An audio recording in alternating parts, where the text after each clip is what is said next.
Pax vobiscum, everyone. Welcome back to the channel. Today we are going to continue reading Black Beauty by Anna Sewell. Today we will begin with Chapter 12, A Stormy Day.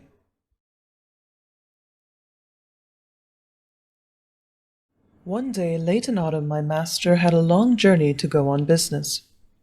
I was put into the dog cart and John went with his master. I always liked to go in the dog cart. It was so light and the high wheels ran along so pleasantly. There had been a great deal of rain, and now the wind was very high and blew the dry leaves across the road in a shower. We went along merrily till we came to the toll bar and the low wooden bridge. The river banks were rather high, and the bridge, instead of rising, went across just level, so that in the middle, if the river was full, the water would be nearly up to the woodwork and planks. But as there were good substantial rails on each side, people did not mind it.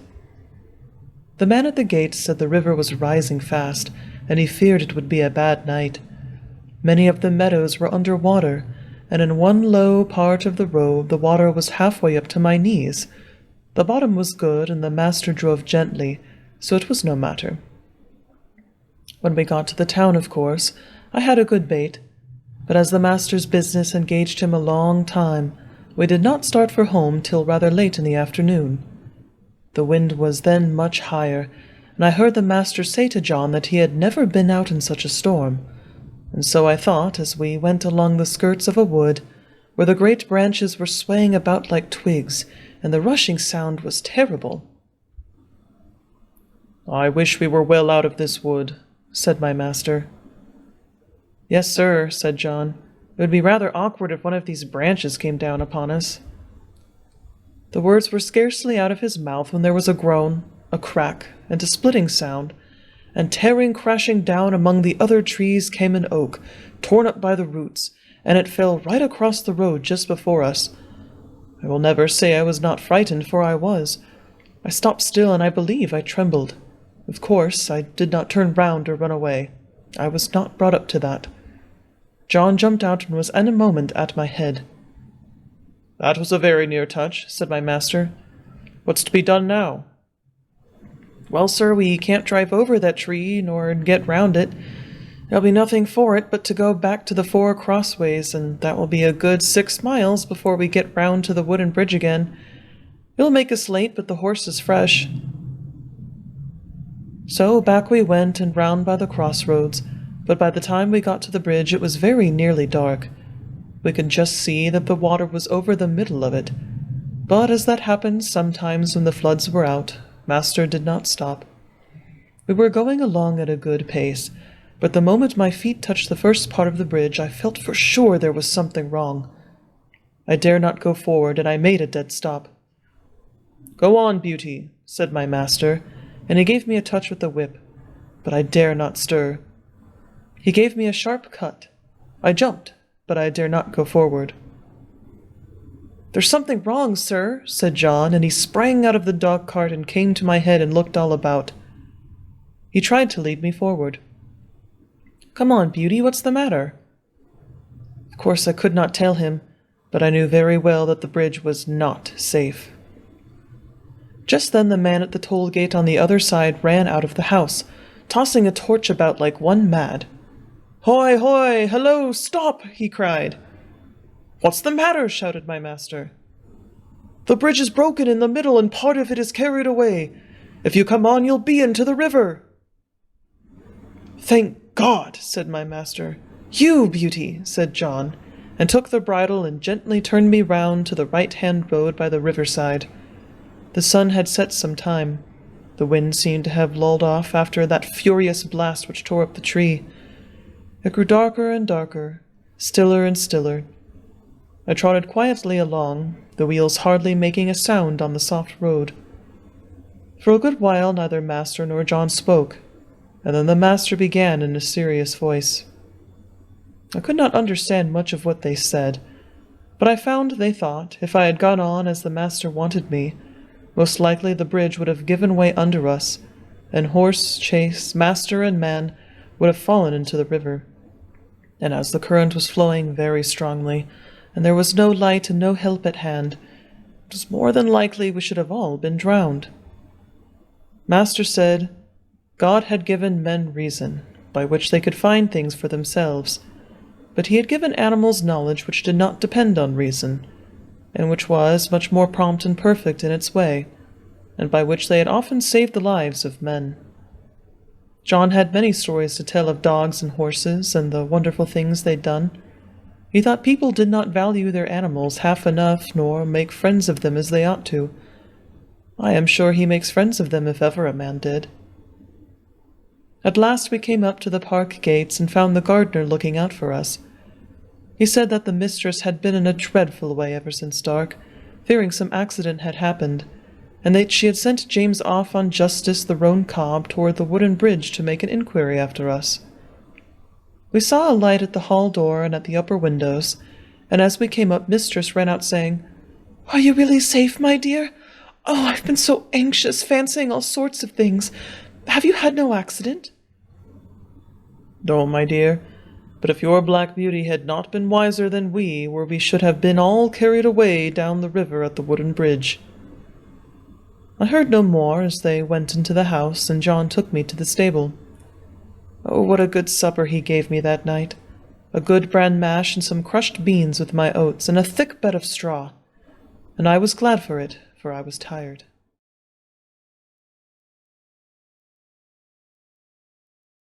One day when John and I had been out on some business of our master's, and were returning gently on a long, straight road, at some distance we saw a boy trying to leap a pony over a gate. The pony would not take the leap, and the boy cut him with the whip, but he only turned off on one side. He whipped him again, but the pony turned off on the other side. Then the boy got off and gave him a hard thrashing, and knocked him about the head. Then he got up again and tried to make him leap the gate, kicking him all the time shamefully, but still the pony refused. When we were nearly at the spot, the pony put down his head and threw up his heels, and sent the boy neatly over into a broad, quickset hedge, and with the rein dangling from his head, he set off home at a full gallop. John laughed out quite loud. "Served him right," he said. "Oh, oh!" cried the boy as he struggled out amongst the thorns. "I say, come and help me out." "Thank ye," said John. "I think you are quite in the right place. Maybe a little scratching will teach you not to leap a pony over a gate that is too high for him." And so with that, John rode off. "It may be," said he to himself, "that young fellow is a liar as well as a cruel one. We'll just go home by Farmer Bushby's, Beauty, and then if anybody wants to know, you and I can tell him, you see." So we turned off to the right, and soon came up to the stackyard, and within sight of the house. The farmer was hurrying out into the road, and his wife was standing by the gate looking very frightened. "Have you seen my boy?" said Mr. Bushby as we came up. "He went out an hour ago on my black pony, and the creature just came back without a rider." "I should think, sir," said John, "he had better be without a rider, unless he can be ridden properly." "What do you mean?" said the farmer. "Well, sir, I saw your son whipping and kicking and knocking that good little pony about shamefully because he would not leap a gate that was too high for him. The pony behaved well, sir, and showed no vice, but at last he just threw up his heels and tipped the young gentleman into the thorn hedge. He wanted me to help him out, but I hope you will excuse me, sir, but I did not feel inclined so to do. There's no bones broken, sir. You'll only get a few scratches. I love horses, and it riles me to see them badly used, and it is a bad plan to aggravate an animal till he uses his heels. The first time is not always the last." During this time the mother began to cry. "Oh, my poor Bill! I must go and meet him. He must be hurt." "You had better go into the house, wife," said the farmer. "Bill wants a lesson about this, and I must see that he gets it. This is not the first time nor the second that he has ill-used that pony, and I shall stop it. I'm much obliged to you, Manly. Good evening." And so we went on, John chuckling all the way home. Then he told James about it, who laughed and said, "Serve him right. I knew that boy at school. He took great airs on himself because he was a farmer's son. He used to swagger about and bully the little boys. Of course, we elder ones would not have any of that nonsense. I had let him know that in the school and the playground farmers' sons and laborers' sons were all alike. I well remember one day, just before afternoon school, I found him at the large window catching flies and pulling off their wings. He did not see me, and I gave him a box on the ears that laid him sprawling on the floor. Well, angry as I was almost frightened, he roared and bellowed in such a style. The boys rushed in from the playground, and the master ran in from the road to see who was being murdered. Of course, I said fair and square at once what I had done, and why. Then I showed the master the flies, some crushed and some crawling about helpless, and I showed him the wings on the window-sill. I've never seen him so angry before, and as Bill was still howling and whining like the coward that he was, he did not give him any more punishment of that kind, but set him up on the stool for the rest of the afternoon, and said that he should not go out to play for a week. Then he talked to all the boys very seriously about cruelty, and said how hard-hearted and cowardly it was to hurt the weak and the helpless. But what stuck in my mind was this. He said that cruelty was the devil's own trademark, and if we saw anyone who took pleasure in cruelty, we might know who we belonged to, for the devil was a murderer from the beginning and a tormentor to the end. On the other hand, where we saw people who loved their neighbors and were kind to man and beast, we might know that was God's mark. "Ah, your master never taught you a truer thing," said John. "There is no religion without love, and people may talk as much as they like about their religion, but if it does not teach them to be good and kind to man and beast, it's all a sham. All a sham, James, and it won't stand when things come to be turned inside out."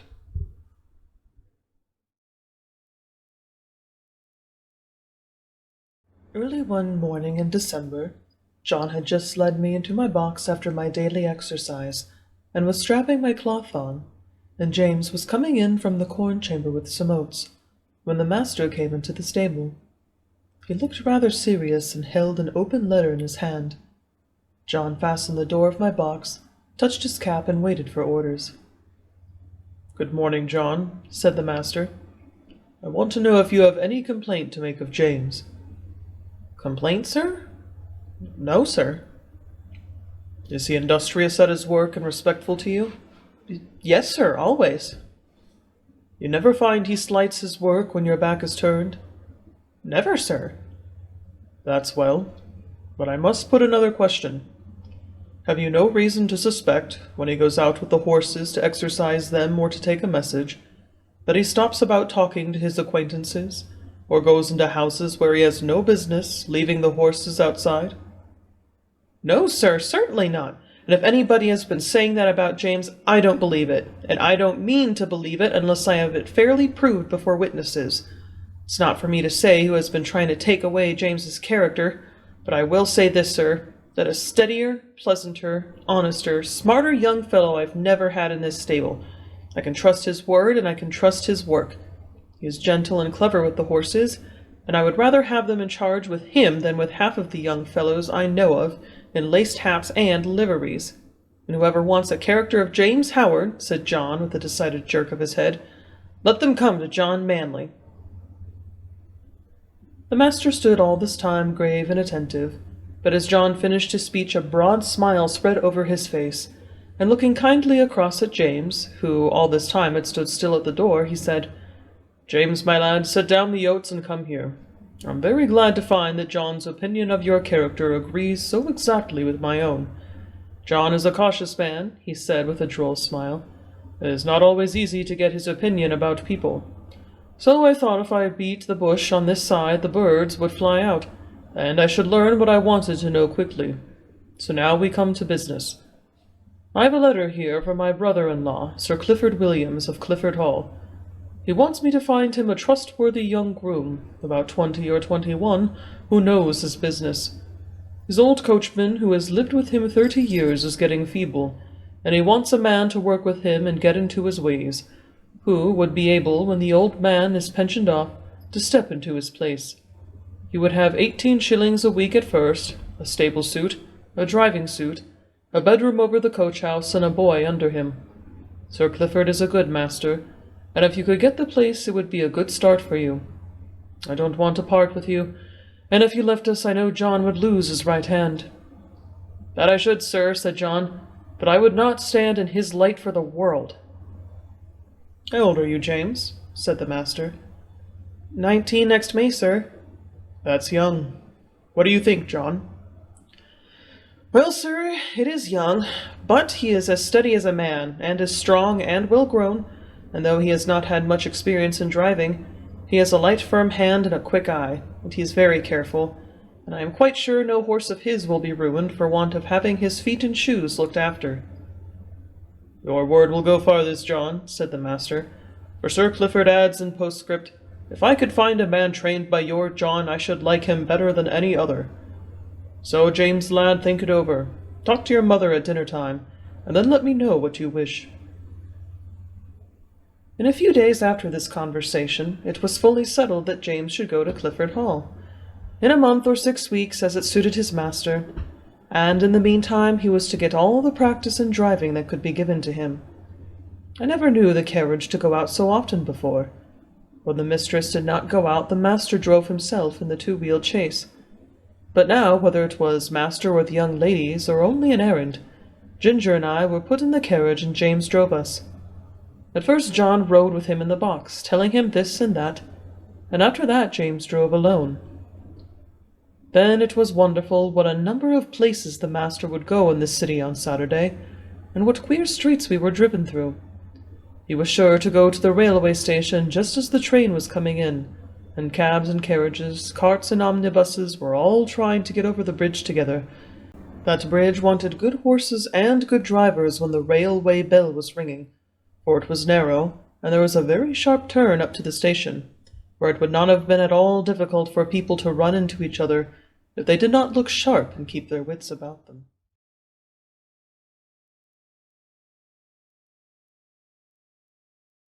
After this, it was decided by my master and mistress to pay a visit to some friends who lived about 46 miles from our home. James was to drive them. The first day we traveled 32 miles. There were some long, heavy hills, but James drove so carefully and thoughtfully that we were not at all harassed. He never forgot to put on the brake as we went downhill, nor to take it off at the right place. He kept our feet on the smoothest part of the road, and if the uphill was very long, he set the carriage wheels a little across the road so as not to run back, and gave us a breathing. All these things help a horse very much, particularly if he gets kind words into the bargain. We stopped once or twice on the road, and just as the sun was going down, we reached the town where we were to spend the night. We stopped at the principal hotel, which was in the marketplace. It was a very large one. We drove under an archway into a long yard, at the further end of which were the stables and coach-houses. 2 hostlers came to take us out. The head hostler was a pleasant, active little man, with a crooked leg and a yellow striped waistcoat. I never saw a man unbuckle harness so quickly as he did, and with a pat and a good word he led me to the long stable with 6 or 8 stalls in it, and 2 or 3 horses. The other man brought Ginger. James stood by and watched as we were rubbed down and cleaned. I never was cleaned so lightly and quickly as by that little old man. When he had done, James stepped up and felt me all over, as if he thought I could not be more thoroughly done. But he found my coat as clean and smooth as silk. "Well," he said, "I thought I was pretty quick, and our John quicker still, but you do beat all I ever saw for being quick and thorough at the same time." "Practice makes perfect," said the crooked little hostler, "and 'twould be a pity if it didn't. 40 years' practice and not perfect, that would be a pity. And as to being quick, why bless ye, that is only a matter of habit. If you get into the habit of being quick, it is just as easy as being slow. Easier, I should say. In fact, it don't agree with my health to be hulking over a job twice as long as it need take, bless ye. I couldn't whistle if I crawled over my work as some folks do. You see, I've been about horses ever since I was 12 years old, in hunting stables and racing stables. And being small, you see, I was a jockey for several years. But at a Goodwood, you see, the turf was very slippery, and my poor larkspur got a foal and I broke my knee. So of course I was no use to them there. But I could not live without horses. Of course I couldn't. So I took to the hotels. And I can tell ye it is a downright pleasure to handle an animal just as this, well-bred, well-mannered, well-cared for, bless ye. I can tell how a horse is treated. Give me the handling of a horse for 20 minutes, and I'll tell you what sort of groom he has had. Look at this one. Pleasant, quiet, turns about just as you want him, holds his feet up to be cleaned out, or anything else as you wish to please. Then you'll find another fidgety, fretty, won't move the right way, or starts across the stall, tosses up his head as soon as you come near him, lays his ears, and seems afraid of you, or else squares about you with his heels, poor things. I know what sort of treatment they have had. If they are timid, it makes them start or shy. If they are high-mettled, it makes them vicious or dangerous. Their tempers are mostly made when they are young. Bless you, they are like children. Train them up the way they should go, as the good book says, and when they are old they will not depart from it, if they have a chance. I'd like to hear you talk, said James. That's the way we lay it down at home, at our master's. Who is your master, young man?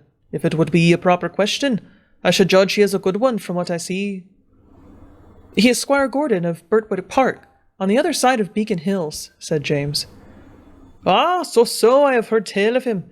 Fine judge of horses, ain't he? The best rider in the county. I believe he is, said James, but he rides very little now, since the poor young master was killed. Ah, poor gentleman, I read all about it in the paper at the time. A fine horse killed too, wasn't there? Yes, said James. He was a splendid creature. Brother to this one, just like him. Oh, pity, said the old man. Oh, 'twas a bad place to leap, if I remember. A thin fence at the top, a steep bank down to the stream, wasn't it? No chance for a horse to see where he is going. Now I am for bold riding as much as any man, but there are still leaps that only a very knowing old huntsman has any right to take. A man's life and a horse's life are worth more than a fox's tail. At least, I should say they ought to be. During this time the other man had finished Ginger and had brought her corn, and James and the old man left the stable together. And that concludes the portions of our readings from Black Beauty by Anna Sewell. Not too much to say about these sections. I think I'm going to explore some of these themes a little more once we do the Vestavox episode, but I do like how Anna Sewell does sort of weave all of these characters together in subtle ways. So before we had learned that the Rob Roy horse was actually Black Beauty's brother, and that's why his mother never did go back to the end of the field. But for some reason his mother never told him, and we remember that we had watched a young master be killed, unfortunately, along with the horse Rob Roy, and we didn't know where he, or where he was from really. We just know that he was taken to the local manor house of the local lord, essentially. And now we come to find out that the master that Black Beauty is under is actually, Rob Roy's brother, and that the man was the master's own son. So I love the little connections here and there of, so everyone is actually intertwined. It almost feels a little bit like fate in a way. But that concludes our readings for today. I look forward to continuing this book with you in the next video. I hope you all have a wonderful rest of your week, and as always, Magna est veritas et prevalebit, everyone. Have a wonderful day.